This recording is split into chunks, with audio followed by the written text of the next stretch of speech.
Alright guys, welcome back to another video. Today we are going over the Canucks season. We're doing a review of the whole season, see how they did. I mean, we all know how they did. Not great, not comparative to what we thought they would be going into the season. But yeah, without further ado, let's kind of just get right into it. Before we get into that though, Fanatics, you know what it is. Check the jersey, link in the description, QR code right over there. You can pick up jerseys like any jersey you want. If you're a Canucks fan, you can pick up your Canucks gear, support your team. If you're a Colorado Avalanche fan, that's kind of what those jerseys fit. If you're a Pittsburgh Penguins fan, you can pick up a jersey like that one. You can support your team. If you support these videos as well, if you use that link in the description, if you use the QR code that's still there, you support me. That would be awesome. Another way you can support me, like, comment, subscribe. If you enjoy these videos, check out other videos on my channel. Subscribe is the main one. I mean, that would be awesome if you guys did. I appreciate each and every one of you guys. Check out the Quebec Nordiques franchise mode. Episode 7 came out on Friday, the last Friday, and we made a huge trade.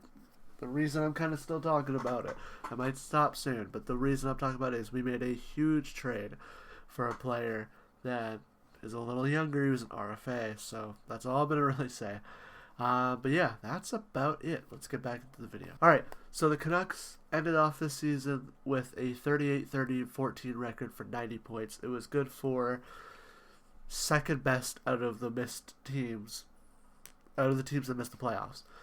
Calgary was the only one ahead of us with 94 points. We were at 90. Not the best. Not especially after last season where we had 100 points, 50 wins, and over 100 points, of course, but 50 wins, and we were first in the Pacific. We were first in the league for a while. Yeah, we were just a really good team, and I think that the reason our play dropped is definitely our production. A lot of it has been the production of our players, as Quinn Hughes was our most productive player with through 68 games, he had 16 goals, 60 assists for 76 points. That was our best player.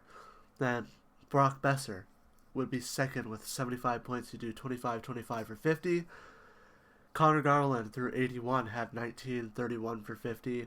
Jake DeBrusk through 82 games. He was the only one on this top 6. I did top 6 because there's a player I wanted to add who played the full season. He had 28-20 for 48. And then Pius Suter through 81 games had 25 points, 21 assists for 46 points. And I recently added number 6, Elias Pettersson, through 64 games. He had 15 goals, 30 assists for 45 points.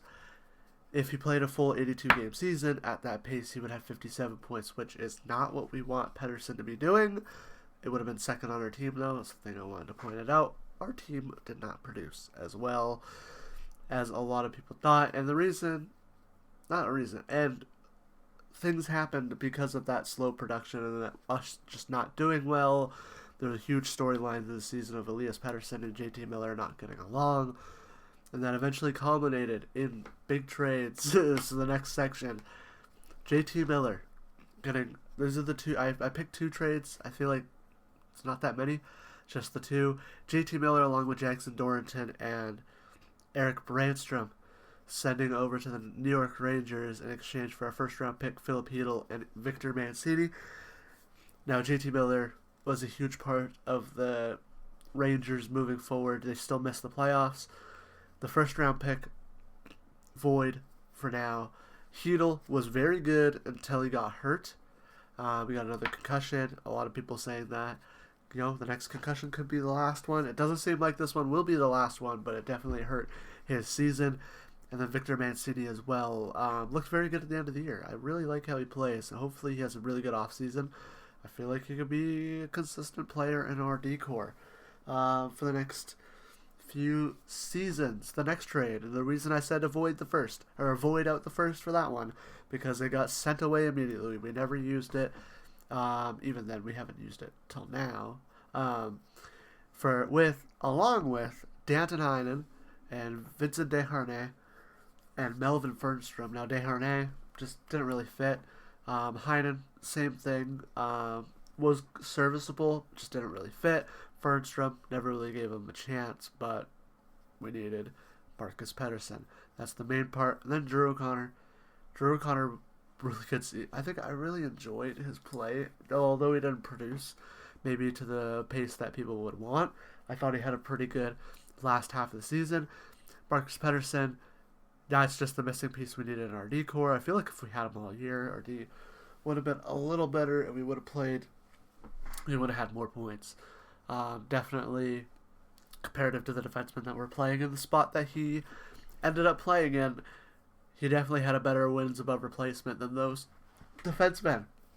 So that's kind of the whole season review. Now, the end of season review, where we go over what we, not like in terms of free agents, what we could bring in, trades, what we could bring in, what we have right now that we're going to have to deal with. Upcoming is how I would say it. First off in that list is RFAs and UFAs. The RFAs are Atu Ratu, Max Sasson, and Arshdeep Bains. I feel like we should be able to lock them all up. They are all pretty good for us this year. Atu Ratu, especially at the end of the year. If you look at his point totals throughout the whole season, it doesn't really look too great. But if you sample size that you take the games that he had at the end of the year comparative to the rest of the games, played very good near the end of the season. Arshdeep Bains, he's that guy who could you consistently call up if you need him, but I don't know. He just needs to take that next step. I don't think he has yet. He definitely could, but yet he has not.